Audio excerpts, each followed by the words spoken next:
Bienvenidas y bienvenidos a una nueva entrevista Quid para Jenny el Ateneo. En este caso tengo el privilegio de hablar con Claudia Piñeiro, autora de su más reciente novela El tiempo de las moscas, editada por Penguin Random House.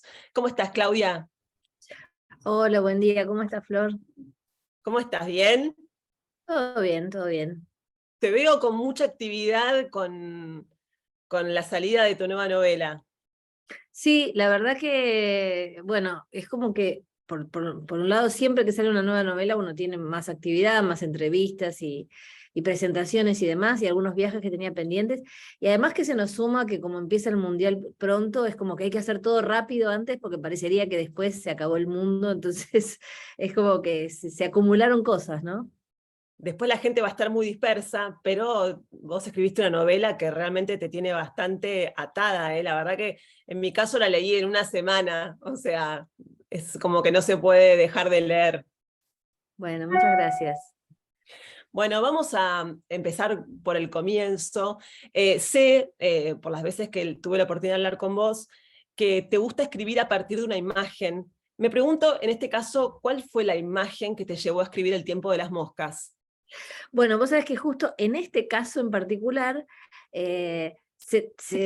transgredí un poco ese origen, en el sentido de que me aparecieron un montón de imágenes, pero a partir casi de un pedido, porque Guillermo Martínez, que es muy amigo mío, es un escritor que vos seguramente leíste y conocés, había ido a dar un curso a Estados Unidos para alumnos de una universidad y había llevado varias novelas norteamericanas, 3 o 4, una de ellas era tuya. Y cuando volvió me dijo, mira, vos tenés que seguir con este personaje, no puede ser que lo dejes en esta única novela. Le dije, pero Guillermo, esta mujer termina presa, privada de su libertad porque mató al amante de su marido, lo veo medio difícil continuar esto. Y él me dijo, no, lo tenés que seguir, lo tenés que seguir. Y digo, ¿y cómo? Y me dice, y como Patricia Highsmith con el talentoso señor Ripley, ¿no? Que uno quiere ver cómo Ripley zafa, cómo hace otras cosas, a pesar de que sabés que mató a alguien, ¿no?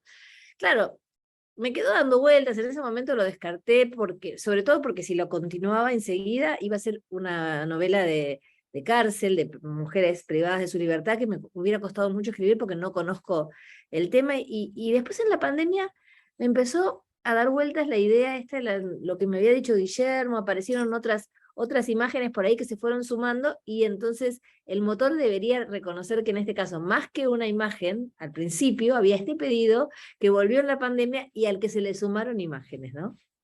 Pero sí, lo sabía, pero creo que, a ver, la imagen, por ejemplo, de la mosca que se atraviesa en el ojo de esa mujer, es una imagen muy potente. Me pregunto cómo llegaste hasta ahí, o sea, es un rasgo muy Claro, particular.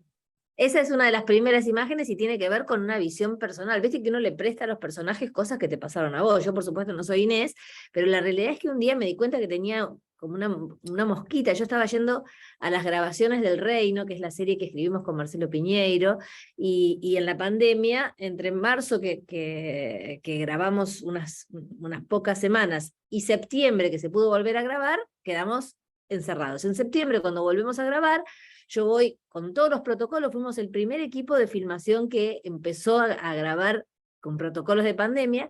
Entonces llegué a los estudios y la gente de KIS me puso un montón de cosas, parecía un astronauta llegando a la luna lleno de, viste, lleno de ropa y de mascarilla y de acrílico y de no sé qué. Y en el momento que estoy mirando cómo deviene una de las escenas, empiezo a ver una mosca, ¿no? En el ojo. Y digo, ay, se me metió una mosca dentro de todo esto, pero claro, era imposible sacarme todo eso para sacar la mosca. Y dije, bueno, cuando me voy ya saldrá la mosca. Y finalmente, cuando me saco todo, la mosca seguía ahí porque era esta misma mosca que Inés ve en su ojo y que tiene que ver con unos desprendimientos de cosas bueno, que se van envejeciendo en los ojos de uno y hasta que las podés eliminar o no. Entonces, esa mosca negra que perturbaba y que el oculista te dice, bueno, eliminarla como si fuera tan fácil, ¿no? Olvídate que existe porque es peor hacer algo para sacarla que olvidarse. Eso se lo presté a Inés, fue una de las primeras cosas que aparecieron en la novela. En un momento ella dice, en la vida hay dos opciones, ver aunque moleste o suprimir. O sea, vos elegiste ver la novela en todo caso, ¿no? Así es. Ahora, es una novela, es como decías recién, es la continuación de la novela que te consagró. Eh, Me pregunto si te representó un desafío como escritora volver a tomar ese libro escribirlo tantos años después? O sea, no escribirlo, sino reescribir, continuarlo. ¿Es un desafío para un escritor eso? Mira, para mí es algo nuevo porque nunca había hecho eso de seguir con personajes de una novela anterior. En algún momento lo había empezado a hacer con Betty Boo y lo dejé, pero nunca había concretado un personaje que vuelve.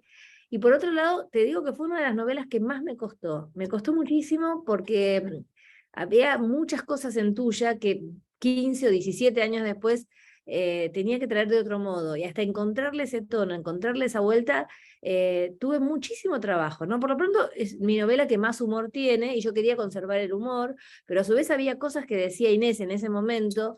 eh, Inés era una mujer muy, muy apegada al rol de la mujer típica, ¿no? A la que se supone que el patriarcado estableció que la mujer tiene que ser de esta manera. Ella le estaba comodísima con ese modelo y aparentaba hacia afuera una familia espléndida que no tenía, una relación con su marido y con su hija que no era tan buena como mostraba hacia afuera. Y esa mujer está 15 años privada de su libertad, con lo cual ya eso te produce una modificación. Ella por primera vez está rodeada de otras mujeres que son distintas a ella no tenía amigas en la primera novela, y además sale un mundo totalmente distinto, ¿no? En estos últimos 15, 17, 18 años, que es el tiempo en que ella no estuvo, el mundo con relación a esos temas cambió tremendamente. Entonces ya lo que ella decía que podía causar gracia, en algún caso casi ni gracia causa. Entonces yo tenía que encontrar con mucha sutileza un tono para ella que todavía tuviera humor, que pudiera ayornarse a estos tiempos, pero en la medida que el personaje puede, porque no todas las mujeres pueden ajustarse a los nuevos a los nuevos cambios rápidamente y en su totalidad. Algunas pueden más, otras pueden menos. Ella seguramente intenta cambiar, hay cosas que las asume y hay otras que le cuestan, ¿no? Entonces, encontrar todo eso, y eso me llevó a buscar otras voces también para contar, como ese coro de mujeres que aparece en la novela. No me alcanzaba solamente la voz de Inés y la tercera persona, necesitaba algo más. Ese recurso del coro de mujeres, que es como un zumbido para seguir con el tema de las moscas, es tan acertado, y además me da la impresión de que te permitió poner otros temas sobre la novela, ¿no? Como, entre comillas, la voz de la sociedad o las discusiones de la sociedad, ¿no? En ese coro. Claro, me permitió traer distintas voces, porque si no solamente tenés la voz de Inés y de la Manca y algún otro personaje, pero digamos, este grupo de mujeres o de moscas, por eso está bien también lo que decís de zumbido, porque es como un rumor que hay ahí hablando, funciona como Sí. funciona el coro griego en una tragedia griega, ¿no? El coro es la comunidad, un grupo de personas, alguien que está mirando lo que sucede en escena y lo comenta.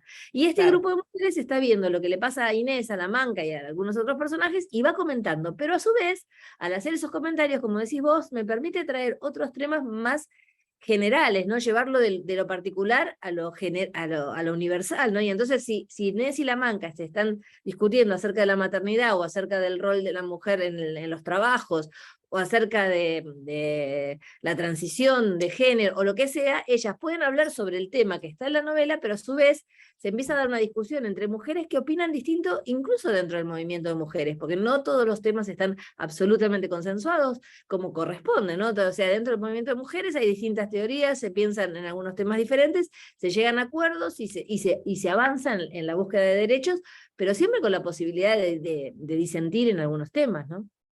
Claro, decíamos recién un zumbido, pero también puede ser, mira, la voz de la comunidad, la voz de las redes sociales, un coro griego, las brujas de Shakespeare, o sea, como que se mezclan mucho las voces ahí, ¿no? Me pareció muy, muy acertado. Claudia, se repite en tu novela algo que ya he leído en otras anteriores, que es esta historia, ¿no? De esta idea de recomenzar, ¿no? De las segundas oportunidades, de alguna manera. Inés es una mujer que tiene una segunda oportunidad. Me pregunto a vos como escritora, ¿qué es lo que te seduce de contar la vida de una mujer de nuevo, ¿no? De Sí, reinventarse. claro, me interesaba mucho este tema de las segundas oportunidades y sobre todo visto desde el personaje es su segunda oportunidad o arrancar de nuevo. Y visto desde la sociedad es qué marcas le pusimos a determinadas personas para no permitirle este proceso, ¿no? Porque una persona privada de la libertad, digamos, en el caso de Inés es un caso extremo porque ella mató, ella dice, yo no soy asesina, yo maté, pero no soy asesina porque no es que voy a volver a matar, o sea, sí, pasó esto, maté y ahora ya cumplí con la condena y quiero volver a tener una vida otra, donde me puede insertar desde otro lugar, no de ser asesina. Ese es el caso extremo porque justamente es matar a alguien, pero hay otros casos menos extremos, como puede ser el robo, vender estupefacientes, lo que sea, que hacen que una persona entra a una prisión y sale con esa marca, y entonces después le cuesta conseguir trabajo, le cuesta insertarse en un grupo social, etcétera, y entonces ahí hay una cierta hipocresía de todos nosotros como sociedad que me gustaba trabajar, ¿no? Esa cosa de que le decimos a alguien que cometió un delito, bueno, esta es la condena que tenés que pagar, cuando vos pagues esto vas a volver a la sociedad con tu deuda saldada, pero seguramente no lo vamos a recibir como si no hubiera estado ese episodio, ¿no? Seguramente habrá prejuicios, seguramente en algunos trabajos no lo tomarán, seguramente en algunos grupos sociales lo mirarán con recelo o hasta no lo dejarán ingresar a ella o a él, quien sea, y todo eso me parece que habla de una cierta hipocresía de no poder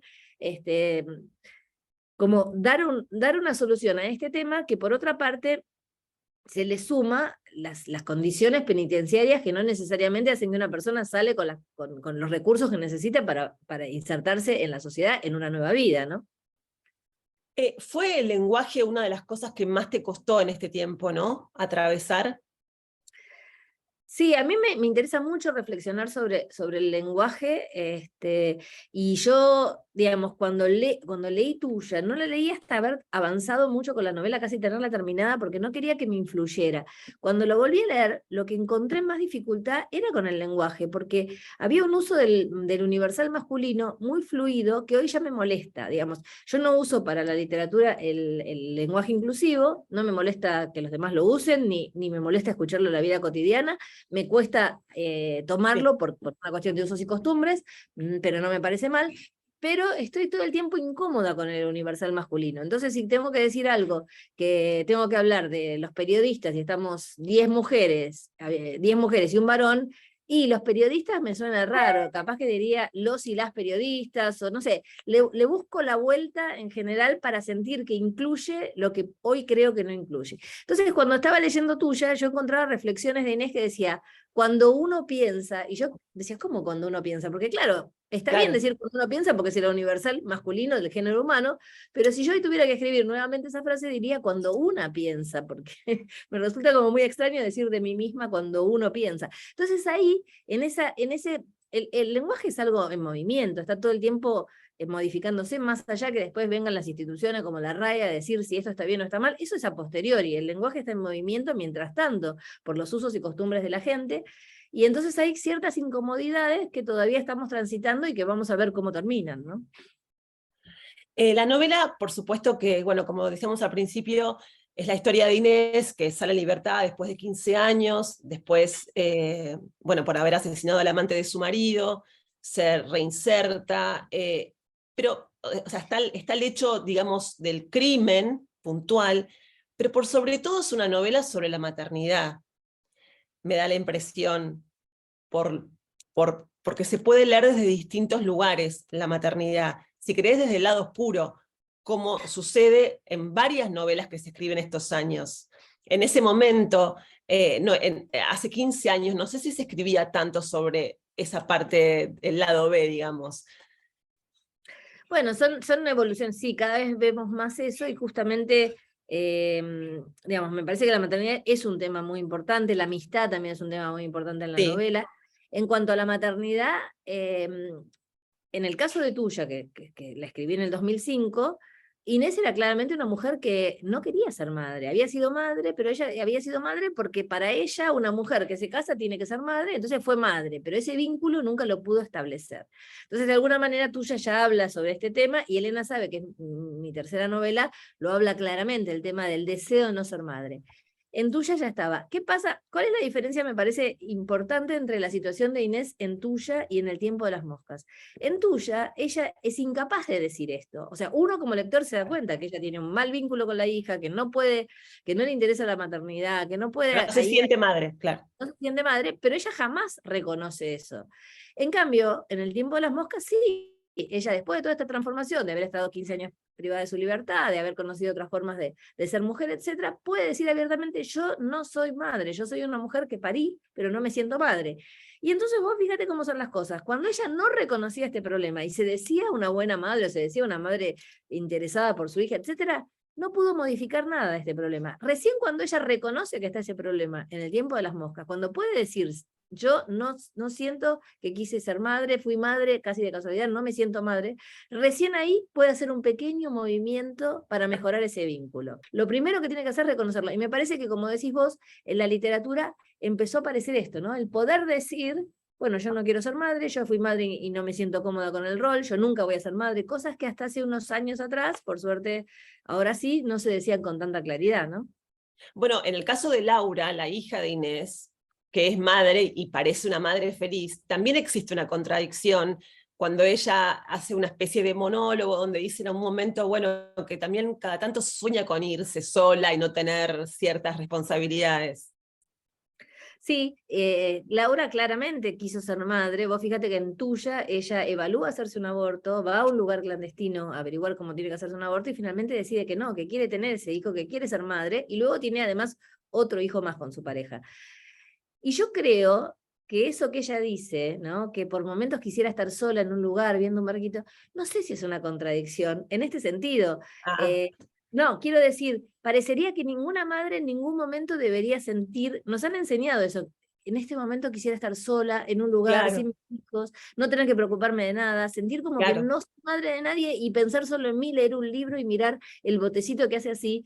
Ella se permite pensar eso, porque eso también le pasa a las madres, y no por eso claro. no quieren ser madres y por eso no quieren, no por eso no quieren estar con sus hijos o no los quieren a sus hijos. Incluso Laura, que sí quiere ser madre y que quiere a sus hijos, por momentos piensa, yo en algún momento quisiera estar sola frente a un barquito leyendo un libro, ¿no? Claro, tan solo el hecho de decirlo no se podía y ahora se puede. La televisión, ¿por qué elegiste ese mundo para poner al personaje de Petra? Bueno, vos sabés que es un mundo que yo conozco bastante y que cada tanto me dan ganas de escribir sobre ese mundo porque yo hace muchos años, antes de escribir, trabajé como guionista y trabajaba para Telefe, entonces iba a Telefe, veía estos personajes, etcétera, y trabajaba con Ricardo Rodríguez, que sigue siendo un gran guionista, pero además en ese momento era el guionista de moda porque había hecho Amigos son los amigos, Grande Pa, todos los éxitos de esa franja horaria de Telefe. Entonces era como un mundo es un mundo muy fascinante. A partir de ahí, bueno, en distintos momentos y por distintos trabajos, entré en ese mundo y me parece que hay muchísimo para contar ahí. Me atreví Hay hasta un mucha poquito, tela, pero hay mucho para contar, sí. claro, mucha tela, sí, sí, sí. Estudiaste entomología forense para hacer la novela.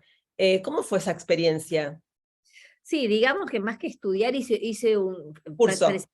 sí, una clase magistral de la Universidad de Río Negro que lo daba una científica del CONICET que casualmente se llama Pereira, igual que ¿Qué? Ana Pereira, que se escribe distinto, pero el mismo apellido que Inés.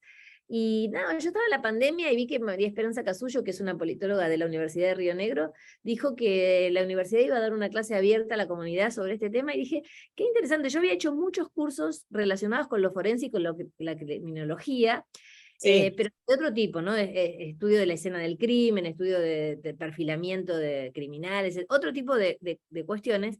Y acá me parecía fascinante esto de juntar algo vivo, que son los insectos, con la muerte, ¿no? O sea, aparece un cadáver y aparece un ser vivo, que son las moscas, por ejemplo, a meter sus huevitos y en función a lo que vos encontrás en ese cadáver, hecho por la vida, no hecho por la muerte, podés hablar de esa muerte, y decir cuánto tiempo sé que pasó, si estaba ahí el cadáver o vino de otro lado, porque esa mosca no es una mosca del lugar, eh, digamos, del lugar donde aparece el cadáver, etcétera. Entonces me parecía como muy interesante esta mezcla de la vida y la muerte que hay en la entomología forense, ¿no?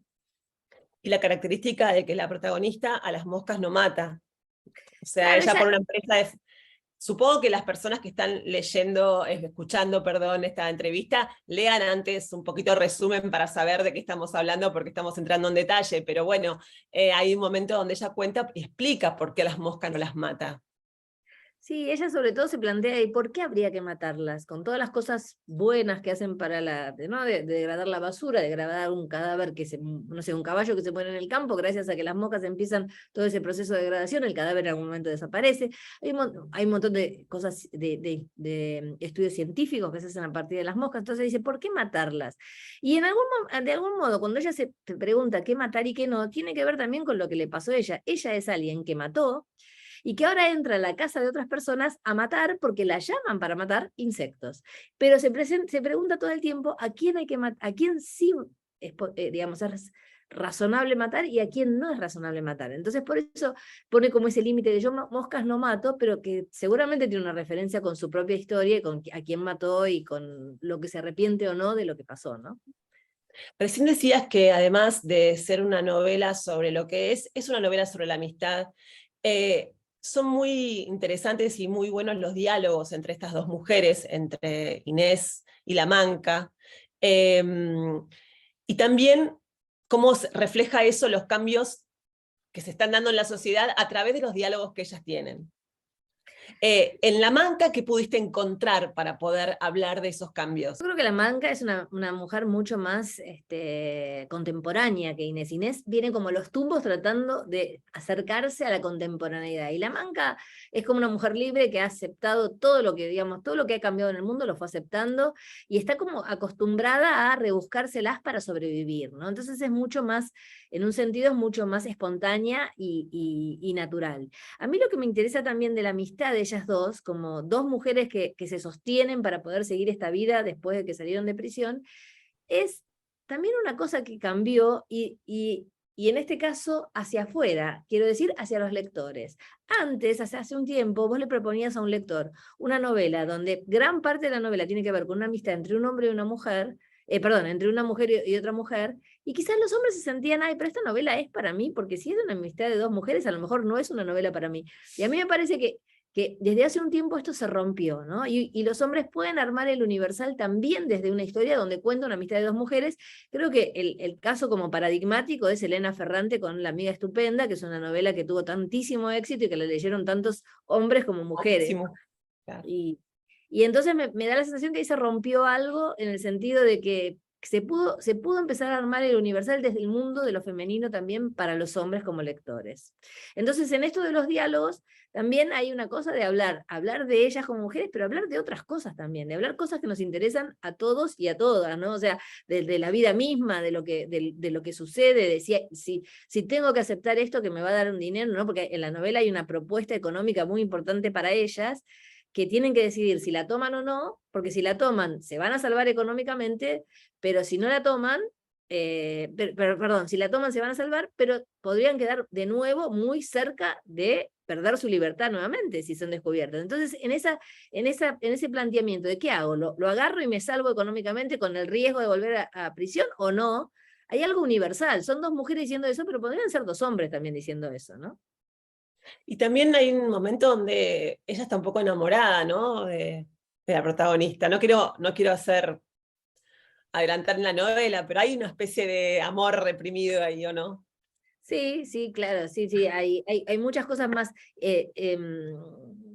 Creo que ella es bastante clara en ese aspecto. Después, lo Sí. que pueda hacer Inés con eso sí me parece que es bastante más reprimido, ¿no? Pero no sé si a vos te pasa, yo estoy rodeada de un montón, yo estoy en pareja heterosexual, pero estoy rodeada de amigas que se separaron y están felices yendo de viaje, paseando, yendo por el mundo con amigas mujeres, teniendo relaciones también con amigas mujeres, pero incluso siendo amigas, ¿no? Pasándola bien, pasando la bomba. Me parece que más allá de lo que después sea tu relación amorosa, sentimental, sexual o lo que sea, hay como un mundo que se abrió para las mujeres disfrutar con otras mujeres de la vida que ya está permitido y no se ve como, bueno, si no está con un hombre es porque le falta algo. Ya está, ¿viste? Cada uno vive como se le da la gana y la pasa bien y la tratamos de pasar bien como podemos, ¿no? En relación a eso hay una frase que me llamó la atención, a ver si podemos ampliar qué quisiste decir, en el sentido de la mayoría de nosotras se ha prostituido en alguna relación con los hombres. ¿Qué quiere decir eso? Eso lo dice Inés, ¿no es cierto? Sí. Y creo que ya lo había dicho también en la otra novela, pero es un poco reconocer esta cosa de que ella, para mantener ese matrimonio, donde el marido le metía los cuernos, tuvo que hacer muchas cosas que no estaban bien, ¿no? Entonces, digamos, una mujer que trabaja que hace trabajo sexual remunerado, ¿no? Y que sale a la calle, ella no, diga, ¿qué diferencia hay entre yo estar con mi marido porque me mantenía, porque a mí me convenía, soportando un montón de otras cosas? O sea, yo no para mí no es un trabajo, porque era mi matrimonio, pero ¿por qué voy a juzgar lo que hace otra, que es el trabajo, ¿no? Bien, bien. Ahora, ¿encontrás alguna similitud entre una mosca y un escritor? Bueno, me parece que las moscas, viste que ahí hay como un montón de citas a escritores que pensamos en las moscas de algún modo, ¿no? Y desde Margaret Duras, por supuesto, pero Monterroso, Margot Glantz, me parece que hay algo ahí del zumbido, de estar todo el tiempo mirando, esa cosa que tienen esa posibilidad de llevar muchas imágenes rápidamente al cerebro y después procesarlas. Hay algo de todo eso y ese zumbido permanente. Yo creo que los escritores tenemos como un zumbido permanente también, ¿no? Que es la novela que estás escribiendo, el libro que estás leyendo, los personajes que te están hablando. O sea, hay todo un mundo donde se pueden encontrar relaciones, sin duda. Yo lo pensé también, ¿sabes en qué? Viste que los escritores y las escritoras ven a veces las cosas antes, por ejemplo, observan detalles como antes, y las moscas, esto lo sé y lo aprendí leyendo tu novela. En un momento Claudia cuenta que las moscas ven todo como en cámara lenta, por eso es tan difícil atraparlas, o sea, como que ven antes lo que está por pasar. Bueno, me parece que es un rasgo también para los escritores, ¿no? Que ven algo que los demás no vemos. Sí, las moscas tienen como nosotros para ver la película que vemos de la vida, mandamos fotos al cerebro. Ellas mandan muchas más fotos, entonces ven eso pasar en cámara lenta. Y los escritores, yo uso mucho una frase de Antonio Tabucchi, que dice que los escritores tenemos antenas muy paradas. A veces se dice de los escritores que hacen premoniciones, que vieron antes que los demás algo, como Kafka, por ejemplo, cuando al describir la metamorfosis está describiendo el proceso que va a venir con el nazismo. Y él lo que dice es, en realidad no es que ven antes, es que no es que ven, digamos, que son premonitorios, sino que ven antes porque lo que está ya dando vueltas en la sociedad lo absorben mucho más rápido con esas antenas, lo llevan a la cabeza, lo procesan y además tienen la posibilidad de bajarlo en palabras más rápidamente. Entonces hay algo de eso que vos estás diciendo, que dice Tabucchi con respecto a los escritores y que yo coincido, que estamos demasiado atentos todo el tiempo mandando información, información, información, procesándola y tratando de bajarla en palabras para los demás. Bueno, para seguir con la escritura, hay un momento que la Manca dice que le gustaría escribir, pero que le sobra entusiasmo y le falta paciencia. ¿Qué se necesita para escribir, Claudia? Vos que sos una experta. Mucha paciencia. Hay gente que está muy entusiasmada y te dice, ay, tengo una historia que es maravillosa, la podés escribir vos, y no, justamente el tema es que la escribas, que te sientes en la computadora y escribas, porque no es solamente que se te ocurra algo que crees que es maravilloso, sino que es todo el trabajo posterior. Entonces yo siempre digo que tiene que haber una pequeña, al principio, eso que dicen la inspiración, yo no creo en la inspiración como algo que se mantiene en el tiempo y que es las musas que vienen, no, pero sí que hay un pequeño destello de una semilla o de algo que te parece que ahí hay una historia, bueno, eso tiene que aparecer, pero después es muchísimo trabajo, hay que trabajar, trabajar, trabajar, hay que tener paciencia, hay que tener deseo, porque ¿qué pasa también? Vos trabajás durante mucho tiempo en una novela, y no sabes si la van a publicar, no sabes si alguien la va a leer, no sabes qué va a pasar con eso, y estás apostando a algo que te va a llevar 1, 2, 3 años de tu vida sin ninguna certeza de que eso, no quiero usar la palabra éxito, porque ni siquiera la palabra éxito, que eso va a llegar como la botella que vos metés una carta Sí. en una botella, la tirás al mar y va a llegar a alguien en una isla y no sabés. Entonces vos vas a estar trabajando 2, 3 años, dejando un montón de tiempo ahí que le robás a otras cosas sin certeza de lo que va a suceder. Entonces tenés que tener mucho trabajo para hacerlo y mucho deseo de ser escritor y de que eso se lea, ¿no? Fe, paciencia, trabajo, entusiasmo. Todo eso. Parece ya un eslogan. Ah, no, no, por eso. No, no, pero es así, sí, sí. Bueno, Claudia, te quiero agradecer mucho por tu tiempo. Te quiero decir que nunca más como pasa en las novelas que son distintas, que nunca más voy a ver una mosca como la veía antes. O sea, yo ahora cada vez que veo una mosca, me voy a acordar del tiempo de las moscas. Haces así para que se vaya, pero nada más. Claro, no, pero realmente entras como en un mundo claro, uno no sé si se detiene mucho a pensar en la vida de las moscas, y la verdad que entre tu novela y entre lo que contás, por ejemplo, de la novela de escribir de Marguerite Duras, es como que te quedas pensando, ¿no? Que a veces hay que prestar atención a lo más mínimo. Así que, nada, te Siempre, agradezco mucho. siempre hay una Sí, metáfora ahí escondida, ¿viste? Después uno sigue pensando en siempre. otras cosas. Siempre, siempre, sí, es así. Y bueno, para eso estás vos, para descubrirla, desentrañarla y hacer una novela, ¿no? Bueno, muchas gracias, Flor. Gracias por tu Gracias, tiempo. como siempre, un placer para mí hablar con vos. Igualmente.